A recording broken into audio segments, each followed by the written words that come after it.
நாட்டு மக்களின் மனங்களில் தாமரை நம்பிக்கையின் சின்னமாக உள்ளதாக மத்திய உள்துறை அமைச்சர் அமித்ஷா கூறியுள்ளார். பாஜகவின் நிறுவன தினத்தை முன்னிட்டு கருத்து தெரிவித்துள்ள அமித்ஷா, பிரதமர் மோடி தலைமையின் கீழ் தாமரை சின்னம் நாட்டு மக்களின் மனதில் நம்பிக்கையை ஏற்படுத்தியுள்ளது. கடந்த 10 ஆண்டுகளில் பாஜக செய்த சேவை, பாதுகாப்பு தொடர்பான நடவடிக்கைகள், கலாச்சார விழிப்புணர்விற்காக செய்யப்பட்ட செயல்கள் வரும் நாட்களில் மைல்கல்லாக மாறும்.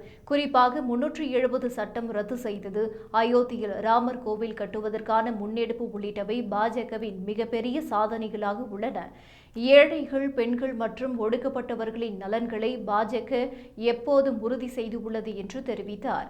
மேலும் கடந்த 40 ஆண்டுகளில் ஒரு கட்சி எப்படி இயங்க வேண்டும் என்பதற்கு உதாரணமாக பாஜக விளங்குகிறது என்றும், நாட்டில் உள்ள எளிய மக்களுக்கு தேவையான வீடு, உணவு, சுகாதாரம் போன்றவற்றை பாஜக வழங்கியுள்ளது என்றும் அமித்ஷா கூறினார்.